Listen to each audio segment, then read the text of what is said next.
사도 요한이 아시아에 있는 7교회에 이 편지를 이제 보내고 있는 그런 말씀입니다. 여기서 이제 7교회라고 하는 것은 그뒤의 말씀의 2장과 3장의 7교회의 이 모습이 나옵니다. 근데 7교회는 실제로 소아시아에 존재했던 그런 교회이고, 근데 이 7이라고 하는 숫자, 7이라는 숫자, 7교회라고 하지 않습니까? 이것은 전체적인 이 교회를 상징하는 그런 숫자입니다. 그렇기 때문에 이 소아시아의 7교회뿐만 아니라 이 편지는 이 요한계시록 이 말씀은 이 주를 믿는 모든 성도에게 보내는 그런 편지라고 이제 할 수 있습니다. 사도 요한이 이 요한계시록을 쓸 당시에 이 당시에 이 교회의 상황이 어떤 상황이었냐? 그것은 참 이 7교회가 로마로부터 엄청난 그런 핍박, 이 박해를 받는 그런 시기였습니다. 이 로마 제국, 이 로마 황제가 이 자신을 이제 신으로 숭배하라고 하는 그런 이 숭배 사상이 있었습니다. 자신을 신격화시킨 거죠. 자신이 이 세상의 주인이고, 그렇기 때문에 나만 섬겨야 된다. 그렇게 이제 로마에서는 가르치고 있습니다. 그런데 이 로마의 그런 황제만 섬겨야 하는 그런 시대에 우리 그리스도인은, 예수 믿는 사람은 어떻게 했습니까? 우상을 섬기지 않죠. 오직 하나님만 섬기고 예수 그리스도를 주라고 고백하는 그런 사람들이 그리스도인입니다. 로마 황제를 신격화하는 그런 시기에 로마 황제를 섬기지도 않습니다. 주인으로 인정을 하지 않죠. 우리의 왕은, 우리의 주인은 오직 하나님이시고 우리의 주인은 예수님이시다. 그것이 우리 그리스도인의 그런 신앙의 모습입니다. 그러다 보니까 로마로부터 엄청난 박해를 받지 않습니까? 로마 황제를 섬기지 않고 하니까 정치적으로 경제적으로 엄청난 그런 박해를 많이 받습니다. 이 박해를 받다 보니까요, 이 그리스도인들이 얼마나 힘들겠습니까? 감옥에 갇히기도 하고요. 심지어 이 목숨까지 예수를 믿는다는 것 때문에 잃기도 합니다. 이렇게 수많은 그런 박해와 어려움을 당하고 있는 그런 7교회들에게 요한계시록을 쓴 목적이 무엇이냐? 그런 박해를 받는 상황에서 예수 믿는 사람이, 야, 도저히 나 이 로마의 그 박해 때문에 도저히 예수를 못 믿겠다.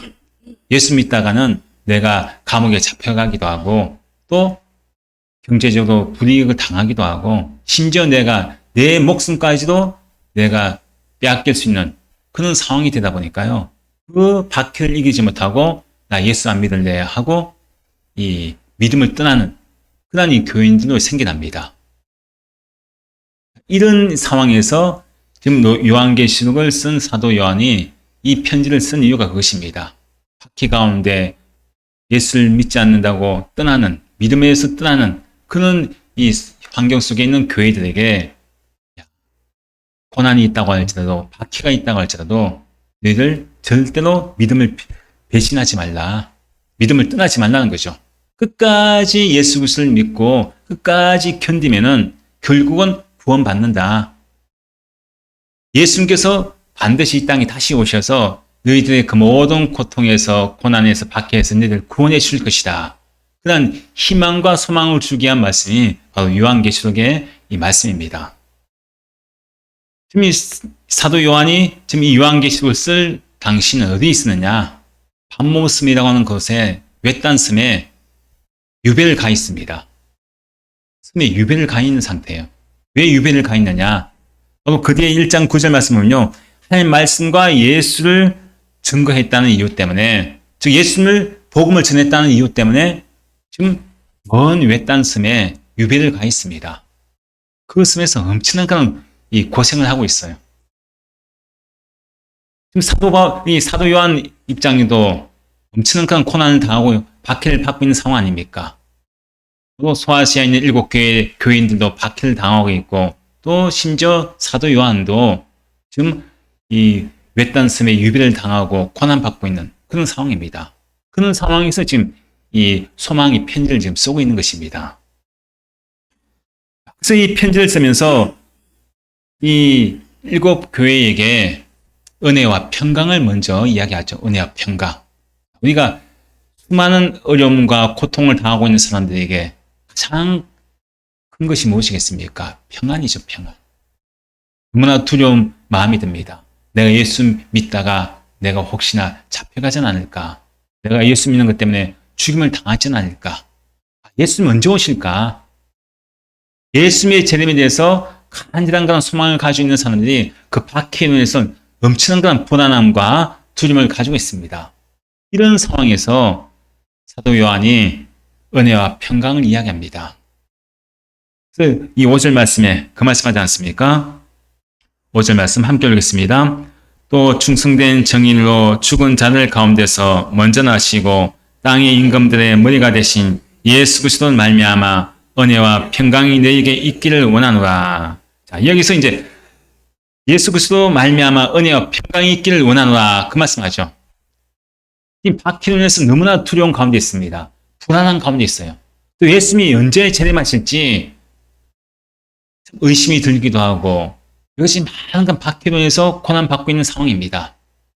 이런 성도들에게 바로 예수 그리스도 말미암아 은혜와 평강이 너희에게 있기를 원한다. 은혜와 평강을 이야기해 줍니다. 그 은혜와 평강은 어디서부터 오느냐? 예수님께로부터 나오는 은혜와 평강을 이야기합니다. 우리가 믿는 예수님은 어떤 분이냐? 은혜를 주시고 평강을 주시는 분이시다. 그렇게 이제 말씀하고 있죠. 근데 우리의 평은혜와 평강을 주시는 예수님은 또 어떤 분이시냐? 2000년 전에 그때 우리가 알고 있는 예수님이 죽었다가 다시 살아났죠. 부활했습니다. 그리고 또 하늘로 승천하셨죠. 하늘로 승천하신 분은 그 예수님은 거기서 끝난 것이 아니라 그분은 어떤 분이시냐? 앞에 4절 말씀에서 그 말씀하지 않습니까? 이제도 계시다고 하죠. 지금도 고난받고 있는 상황, 박해를 받고 있는 상황에서 그 예수님은 지금도 계시다는 거예요. 우리와 함께 계시다는 거죠.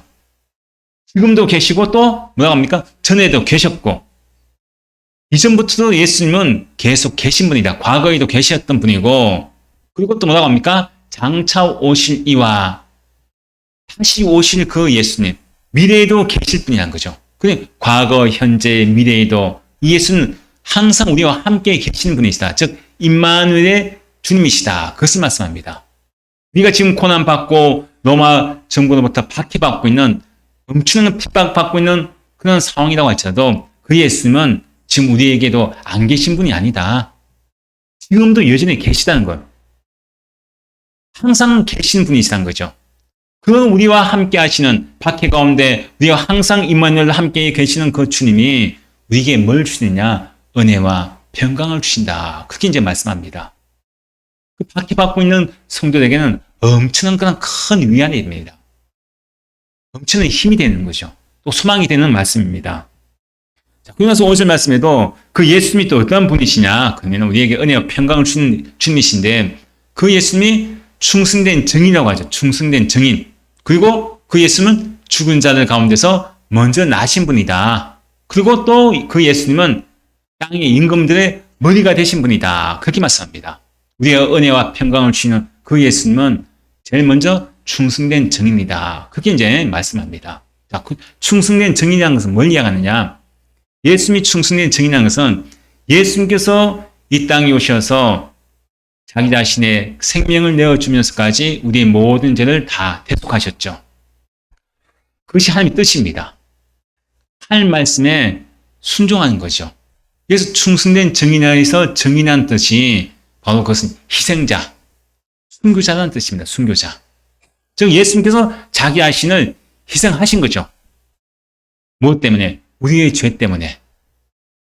하나님 말씀에 그대로 순종하신 분이 바로 예수님이십니다. 그래서 충성된 희생자, 충성된 순교자, 하나님 말씀에 충성한 그런 정인의 모습, 그것이 예수님이시라는 거죠.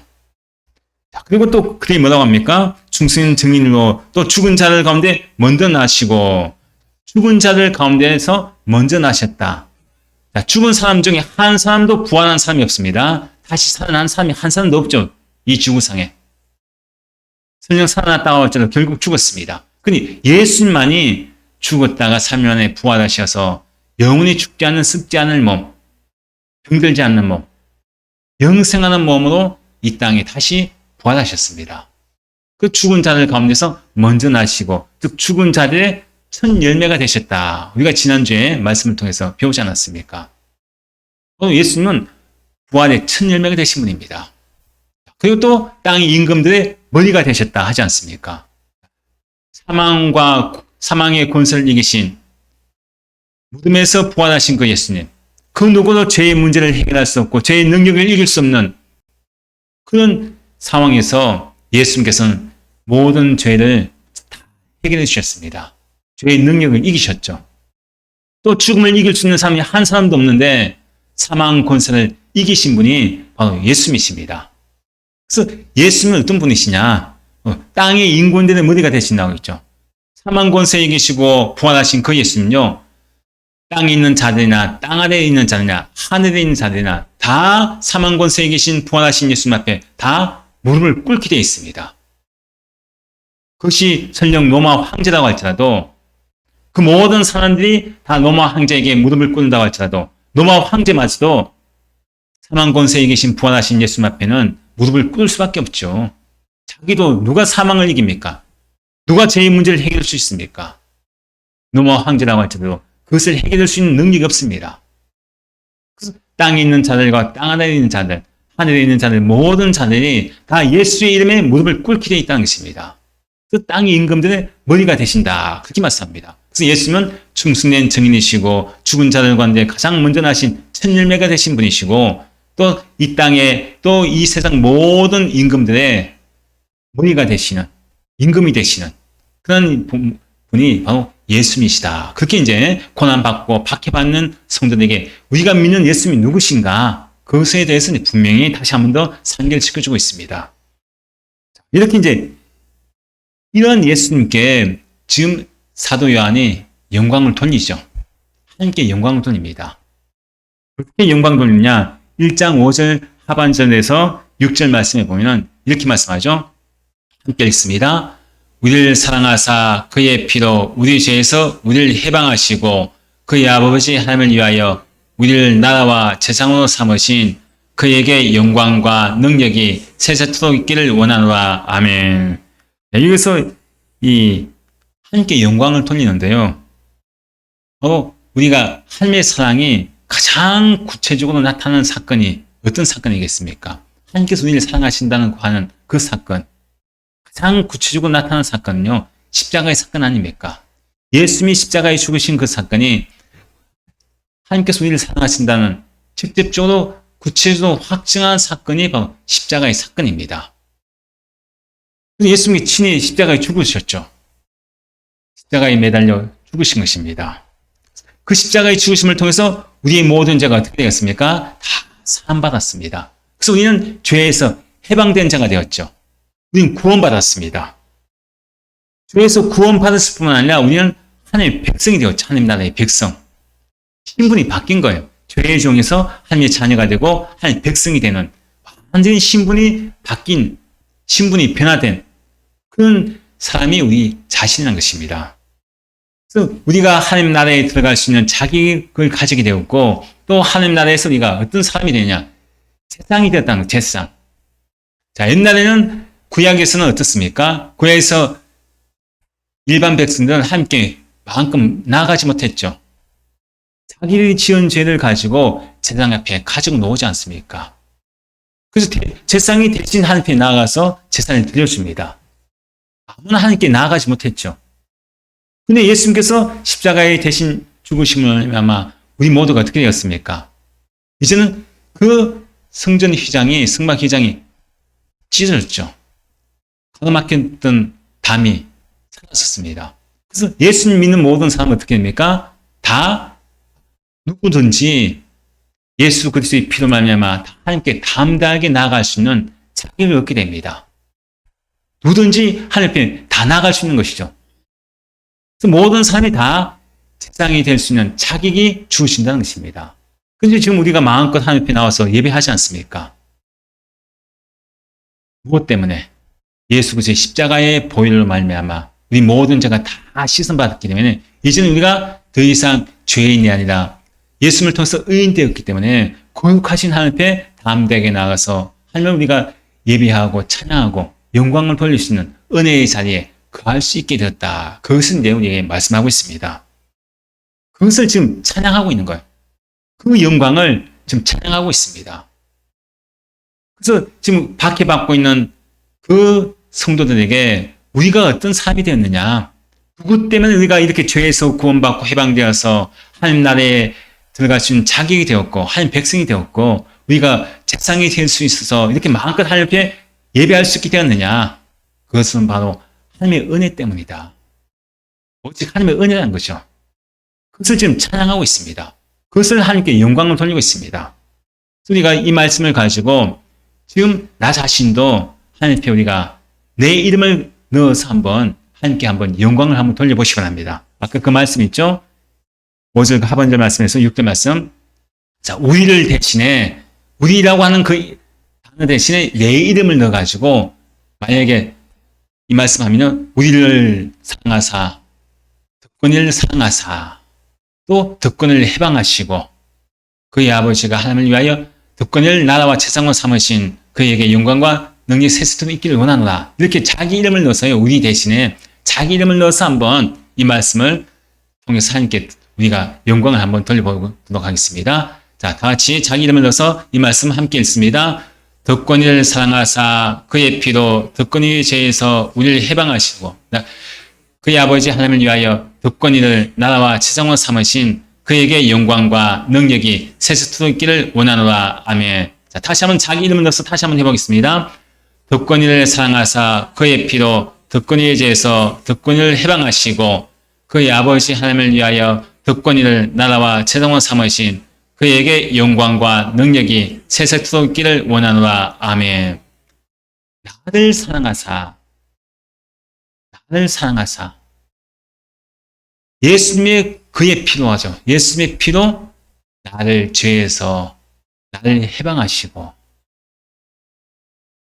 예수님의 그 아버지 하나님을 위하여 나를 나라와 재상으로 삼으신 그에게 영광과 능력이 세세토록 있기를 원하노라. 아멘. 나를 위해서, 나를 사랑하여서 예수님 왜 십자가를 죽으셨습니까? 나를 사랑해서 죽으셨습니다. 무엇 때문에? 나를 죄에서 해방시키시기 위해서죠. 나를 구원하시기 위해서. 그리고 나서 나를 해방시키시고 구원하시고 난 뒤에 내가 어떻게 됐느냐? 나를 하나님 나라가 되게 했다는 거예요. 여러분 자체가 하나님 나라가 되는 거예요. 하나님 백성이 되었다는 것은 나라와 재상으로 삼으셨다고 하죠. 나라가 무엇입니까? 백성이 있어야 나라가 되는 거죠. 여러분이 바로 하나님 백성 아닙니까? 나 자신이요 하나님 백성이라는 것은 내가 하나님 나라가 되었다는 겁니다. 그럼 자신이 하나님 나라가 된 것이고 또 재상으로 삼았다는 것은 마음껏 그곳에서 하나님을 만나고 마음껏 하나님의 은혜 속에서 내가 함께 그 영광 속에 거할 수 있는 자가 되었다. 그것을 말씀하고 있습니다. 그것을 지금 찬양하고 있습니다. 우리가 하나님을 찬양할 수 있고 하나님께 영광 돌릴 수 있는 이유가 무엇입니까? 우리가 매일매일 순간마다 살아갈 수 있는 힘이 어디서 옵니까? 하나님께서 나를 이만큼 사랑하셨구나. 나를 사랑해서 죄에서 구원하셨구나. 나를 사랑해서 그 죄에서 해방시켜줬구나. 나를 사랑해서 예수님을 통해서 나를 하나님 나라가 되게 하고 재상으로 삼으셨구나. 이것을 지금 우리의 삶 가운데 영광을 토해야 합니다. 이것이 신앙생활이죠. 이 요한계시록의 핵심은 무엇이냐? 요한계시록 이 핵심은요. 예수님께서 다시 오신다고, 즉 재림하신다고 하는 그것을 알려주는 것입니다. 앞에 말씀드린 것처럼 이 요한계시록이 쓰여질 당시에 엄청난 그런 박해와 엄청난 그런 핍박이 있었습니다. 죽임을 당합니다. 감옥에 들어갑니다. 사도 요한처럼 섬으로 유배당합니다. 또 언제 죽을지 모릅니다. 이런 큰 핍박 속에서 예수를 믿는다고 하는 것은 쉽지 않습니다. 믿음을 지키는 것이 쉽지 않아요. 어떤 사람은 요즘 보십시오. 우리가 얼마나 예수 믿기 참 좋은 그런 나라와 그런 환경에 살고 있습니까? 요즘 너무나 우리가 약합니다. 신앙에. 조그만 교회에서 신앙생활 하다가 가정에 어떤 문제만 와도 어떤 어려움만 와도 금방 신앙을 포기합니다. 나 교회 안 나갈래. 예수 안 믿을래. 또 교회에서 신앙생활 하다가 누구한테 상처받고 누구한테 또 좋지 못한 말을 듣고 또 교회 안에서 어떤 그런 문제가 있어서 그것 때문에 아이고 내가 교회 나가나 봐라. 내가 이제 신앙생활 안 해. 얼마나 쉽게 포기합니까? 근데 이 요한계시록이 쓰여질 당시에는요, 성도들의 모습을 보십시오. 사자밥이 되어도 끝까지 믿음을 포기하지 않습니다. 감옥에 들어간다고 할지라도 포기하지 않습니다. 어떤 협박과 어떤 어려움이 있어도 믿음을 포기하지 않습니다. 그래서 그 중에 혹여나 포기하는 사람들, 나 예수 믿는 것 때문에 죽기 싫어. 예수 믿는 것 때문에 나 감옥 가는 거 싫어. 예수 믿는 것 때문에 나 핍박받는 거 싫어.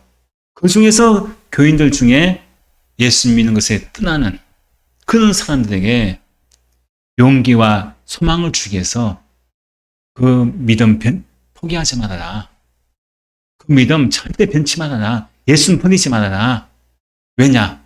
예수는 반드시 다시 오신다.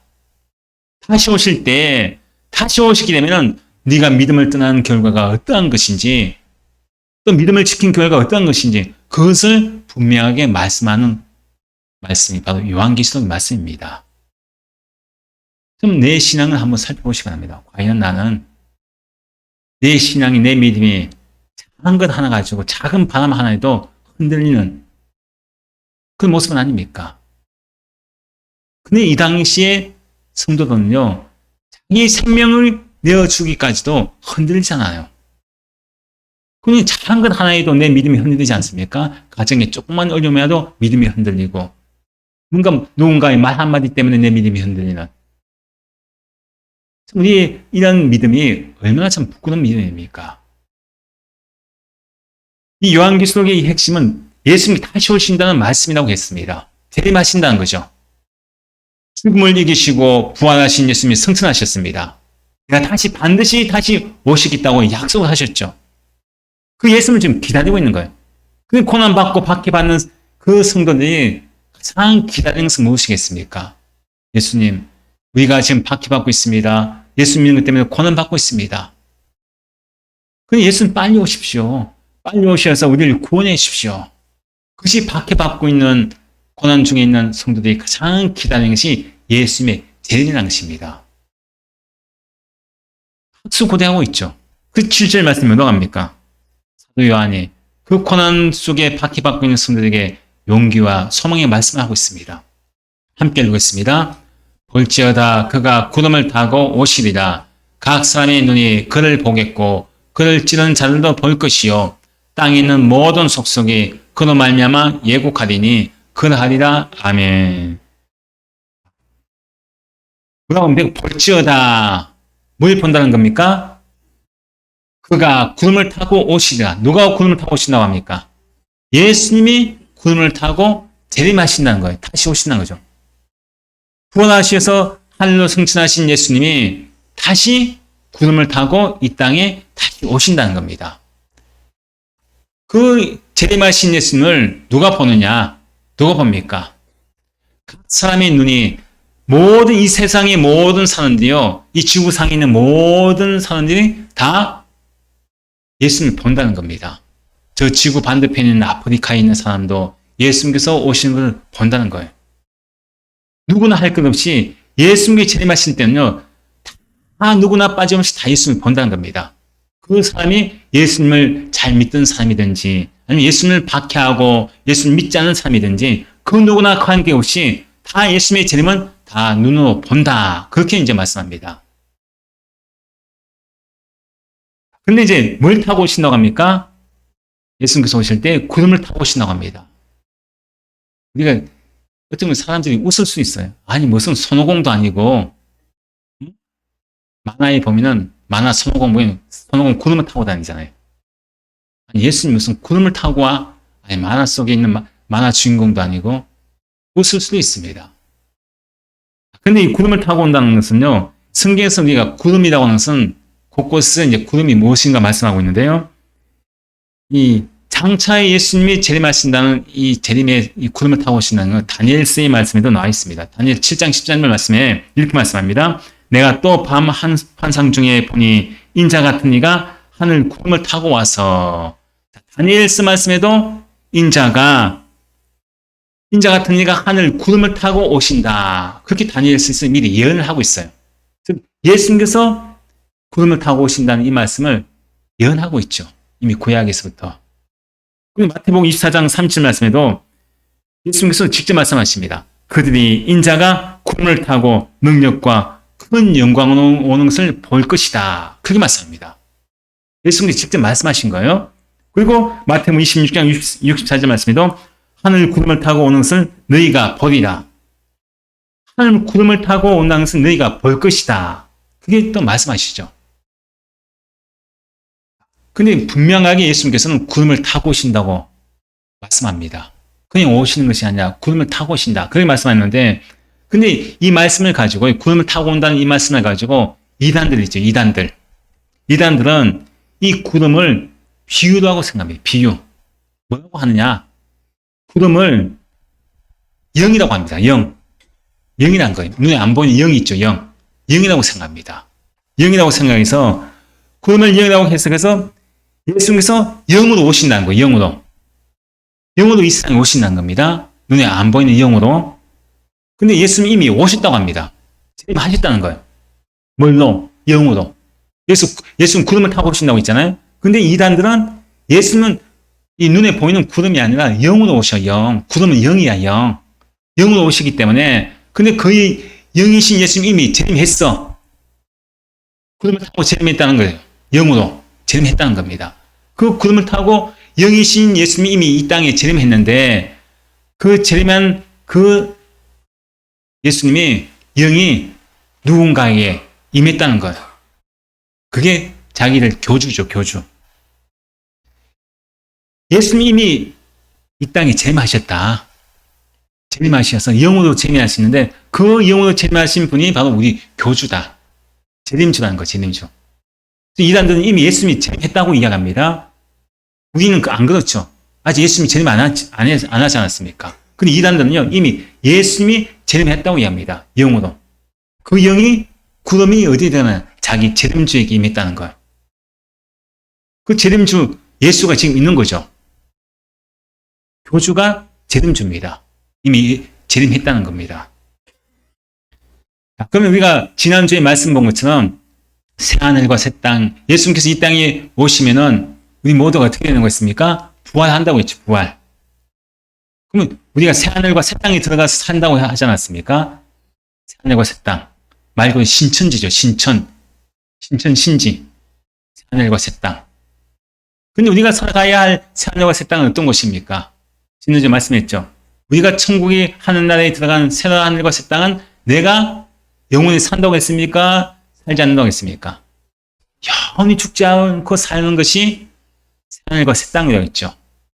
하늘나라고 했습니다. 그래서 병든 것도 없다고 했고, 늙지도 않는다고 했죠. 아픈 것도 없다고 했습니다. 고통이 없는 곳이에요.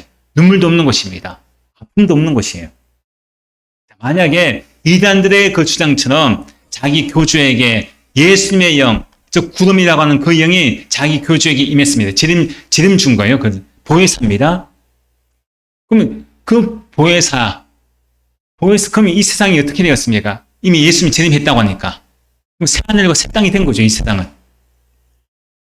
근데 새하늘과 새 땅이 되었습니까?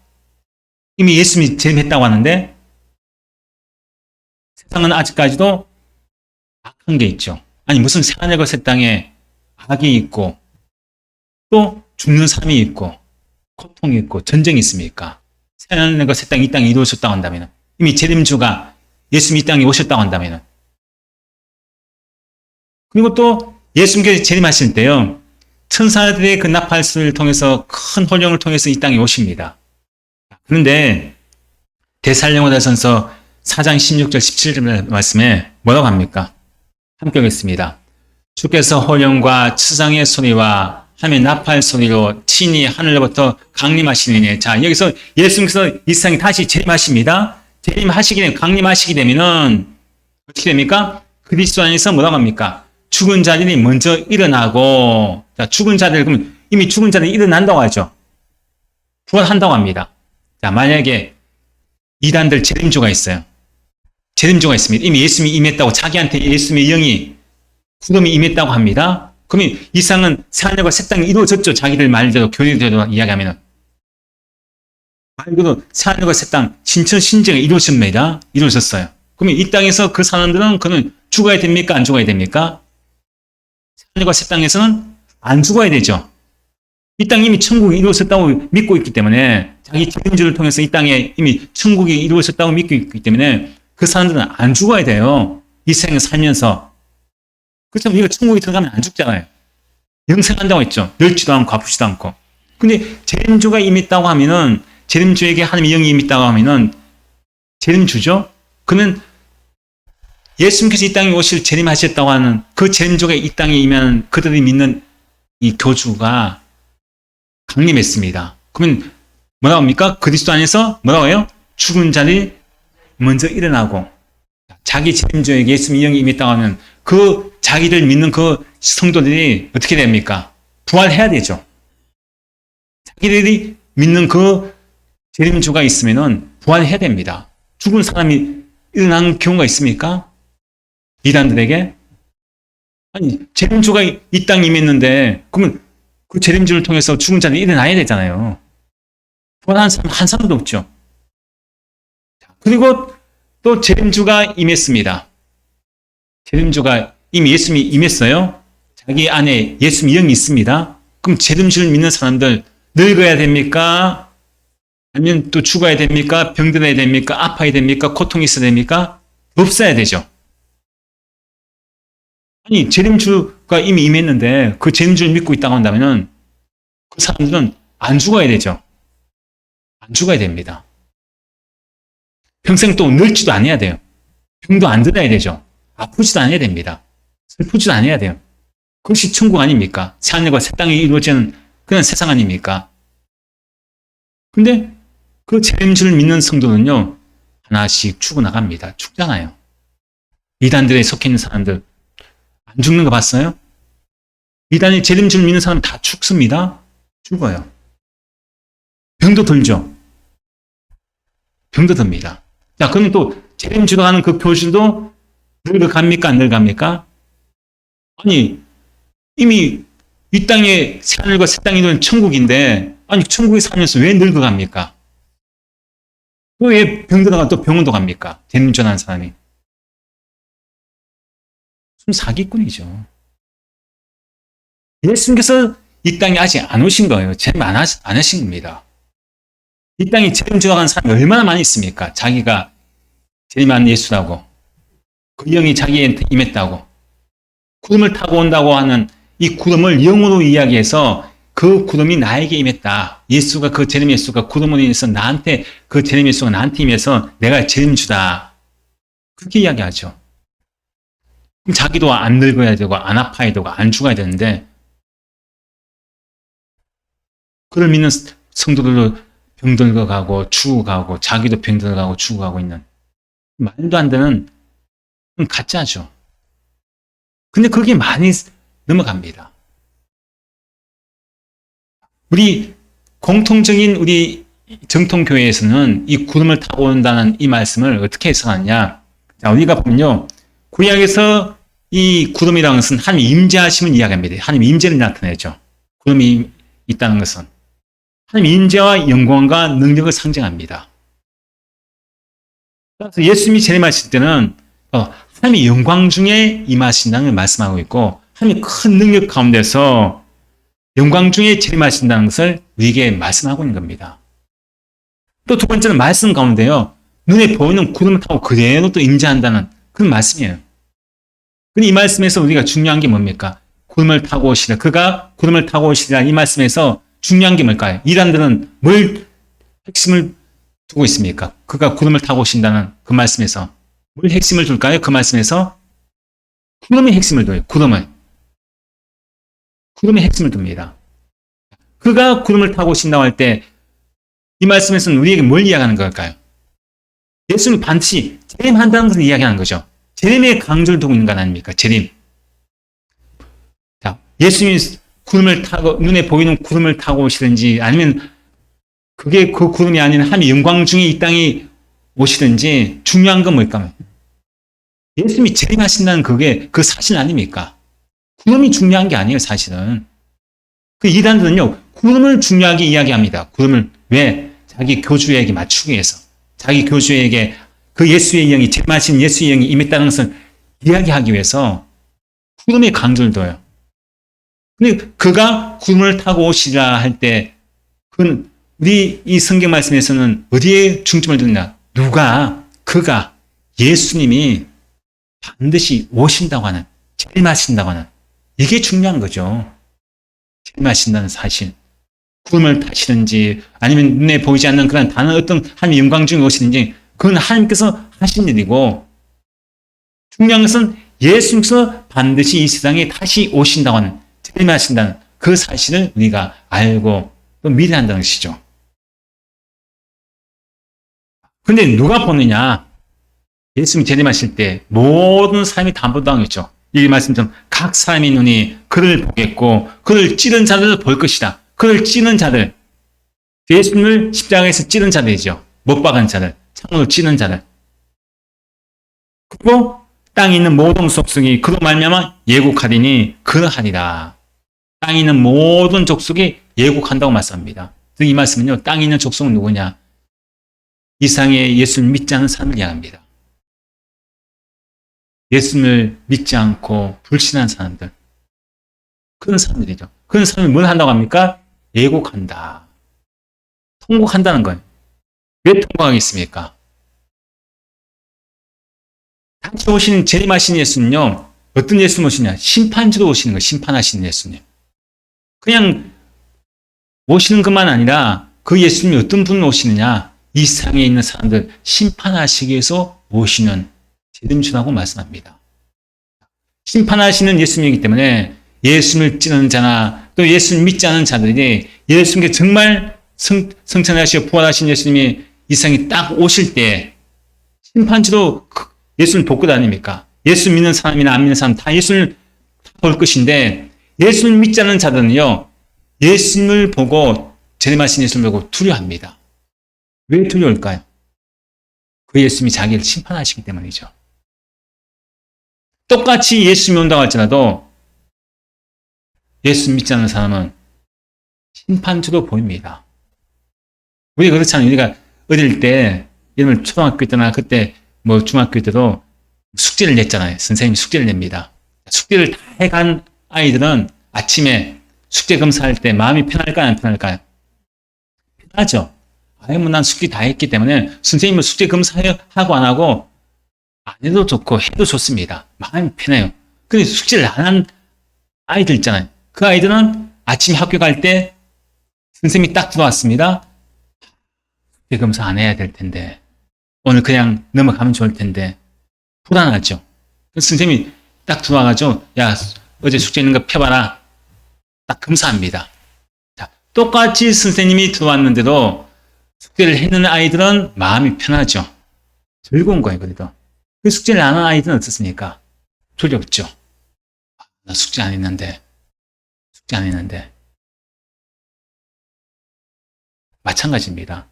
똑같이 예수님이 이 땅에 재림하실 때 그때 모든 사람이 다 볼 것인데 그 본다고 해서 다 똑같은 것은 아닙니다. 어떤 사람은 좀 통곡을 합니다. 왜? 그 심판주로 예수님이 너무나 무섭거든요. 자기가 들어갈 곳이 자기가 심판받아서 어떻게 될 것인가 알기 때문에요. 통곡을 하는 거예요. 애국한다고 하지 않습니까? 그래서 똑같이 예수를 맞이하는 어떤 사람이 기쁘게 맞이합니다. 그 기쁘게 맞이하는 사람은 어떤 사람일까요? 앞에 있는 1장 3절 말씀에서 그 말씀하죠. 1장 3절 함께 보겠습니다. 이 예언의 말씀을 읽는 자와 듣는 자와 그 가운데 기록한 것을 지키는 자는 복이 있나니 때가 가까움이다. 여기서 말씀을 읽는 자, 듣는 자, 그 가운데 기록한 지키는 자, 복이 있다고 하죠. 즉 예수님을 믿는 자, 예수 믿는 자는 복이 있다고 말씀합니다. 어떤 복이냐? 예수님께서 오실 때 기쁨으로 맞이할 수 있는 복이 주어지는 이야기하죠. 근데 예수님이 언제 오실까요? 때가 가까움이라 하는데 예수님이 언제 오실까요? 예? 다음 주일날 오실까요? 어린이 주일날? 모르죠. 모릅니다. 근데 아마 대부분 그런 마음이 있을 거예요. 나 죽고 난 뒤에 오시겠지. 아마 대부분 또 그런 생각이 들 수 있어요. 근데 하지만 모릅니다. 예수님 언제 오신다고 합니까? 성경에서 보면은 도둑같이 온다고 말씀해요. 도둑같이. 언제 어느 때 올지 몰라요, 도둑이. 그것처럼 예수님의 재림은요, 언제 어느 때 이 땅에 오실지 모릅니다. 지금 우리가 예배 드리고 있는 이 시간인데 오실 수도 있고요. 때가 가까웁니다. 말씀하지 않습니까? 근데 예수님께서 언제 어느 때 오실지 알 수는 없지만은, 근데 분명한 것은 이 땅에 오신 예수님, 재림하신 예수님, 어떤 사람에게 심판주로 오십니다. 예수 믿지 않는 사람이 심판을 당하죠. 근데 예수 믿는 사람에게 어떤 분이냐? 내가 완전한 그 천국에 들어갈 수 있는, 영생할 수 있는 곳으로 나를 이끌어 가시는 기쁨의 날입니다. 예수님께서 이 땅에 오시면요, 생명책에 기록된 자와 기록되지 않은 자가 구분됩니다. 생명책에 기록된 자, 내 이름이 기록된 자는 그 예수님이 기쁨으로 맞이할 수 있습니다. 왜? 영원한 천국에 내가 예수님과 함께 갈 수 있거든요. 근데 생명책에 이름이 기록되지 않은 자는 어떻게 되겠습니까? 결국은 영원히 끝이 않는 그 불못에 던져지는 그런 심판주로 예수를 맞이하기 때문에 통곡하는 거예요. 내가 예수 믿을 걸, 살아있을 때 예수 믿을 걸, 예수 믿으라고 할 때 예수 믿을 걸, 누가 나한테 예수 믿으라고 이야기했을 때 내가 그때 믿을 걸. 그 마지막 때에 지옥에 들어갈 때 던져지는 그 고통이 얼마나 큰지 통과하는 것이죠. 근데 예수 믿지 않는 사람에게는요, 예수 모신 그날이 심판의 날, 가장 무서운 날이 되는 것입니다. 우리가 성경의 모든 말씀, 성경은 뭐라고 했습니까? 약속의 말씀이라고 있죠. 구약, 신약. 옛날에 했던 하나님의 약속, 또 새롭게 하신, 위에 또 하나님께서 하신 약속, 구약과 신약의 약속의 말씀이라고 있습니다. 그 창세기에서 요한계시록 말씀까지 이제 모든 하나님의 말씀이 그대로 다 이루어지고 있습니다. 또 이루어졌죠. 근데 한 가지만 아직 안 이루어졌어요. 모든 말씀, 약속이 다 이루어주셨는데 그 딱 한 가지의 약속의 말씀이 아직 이루어지지 않은 것이 있습니다. 그것이 무엇이겠습니까? 예수님의 재림이죠. 재림하신다는 그 약속은 아직 안 이루어졌습니다. 그러면 이 약속은 이루어질까요? 안 이루어질까요?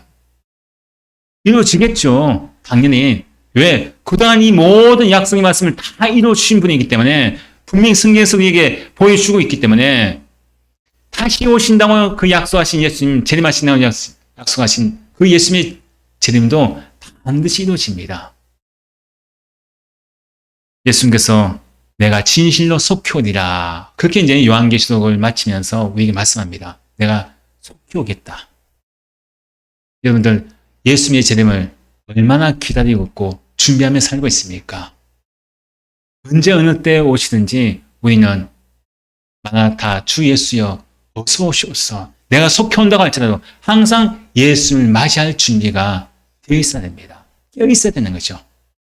어떤 어려움이 와도, 어떤 그런 박해가 고난이 온다고 할지라도 우리가 절대로 그 믿음에서 떠나지 마시고 오늘 말씀을 통해서 예수님께 구름을 타고 오신다고 하는, 반드시 재림하신다는 그 재림의 예수님을 기다리시면서 날마다 우리가 끝까지 믿음을 잘 지키고 끝까지 잘 달려가서 의의 멸류를 받는 저와 여러분 되시길 춤추입니다. 이 시간에 함께 기도하실 때 하나님, 우리가 예수님을 믿는다고 하면서도 예수님의 재림을 기다리지 않고 살거나 또 믿지 못하고 있는 그런 죄가 있다면 용서하여 주옵소서. 그렇게 기도하시고, 두 번째로 예수님을 통해서 하나님 나라의 백성과 세상 삼아주심을 감사하게 없어서 기도하시고, 마지막 세 번째로 항상 깨어있어 재림하시는 예수님을 기쁨으로 맞이하게 해주옵소서. 함께 간단히 기도하겠습니다. 아버지 하나님, 감사합니다. 요한계시록 말씀을 통해서 이 마지막 때에 우리가 어떻게 살아갈 것이고 어디에 소망을 두고 살아갈 것인지 말씀하고 있습니다. 아버지 하나님, 우리가 예수를 믿는다고 하면서도 아버지여, 우리가 재림하신 예수를 우리가 기다리지 않고 믿지 않고 그냥 상황이 무엇이겠습니까? 재림 시험을 가지고 거기서 일상에 만족하며 삶을 살아가는 그런 모습이 있다면 예수님 앞에 회개합니다. 용서하여 주셔서 우리 모두가 항상 예수님의 재림을 기다리는 시간이 되는 겁니다. 구름을 타고 오신다고 그 예수님의 약속의 말씀을 믿고 기다리는 자로 살아가도록 인도하여 주셔서 아버지 하나님 또 예수님을 통해서 하나님 나라의 백성이 되게 하시는 것 감사합니다. 하나님 나라가 되게 하시고 사람을 성화를 인도하는 날마다 감사를 살아가는 우리의 삶이 되게 인도하여 주십니다. 땅 우리가 굶으신 가에 멀지 않습니다. 내가 속효이라고 도가 키운다고 말씀하신 그 말씀을 기억하면서 항상 깨어있고 합니다.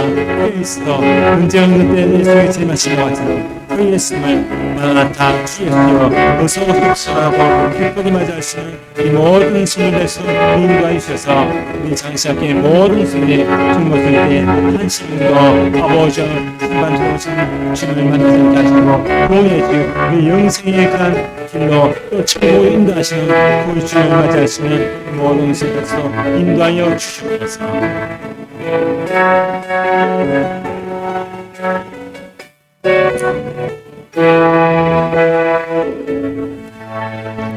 이제는 우리 주 예수 그리스도의 무한하신 은혜와 아버지 하나님의 극진한 사랑하심과 성령님의 내주교통하심이 예수님께서 구름을 타고 오신다는 그 재림의 신앙을 가지고 언제 때든지 예수님께서 오신다고 할지라도 마라나타 주 예수여 어서 오시옵소서 하고 기쁘게 맞이하며 의의 멸관을 받고 천국에 들어가기 결단하는 이 모든 순을 무리 위해 또 그 가정 위에 이제부터 영원토록 함께 하시기를 간절히 축원하옵나이다. 아멘.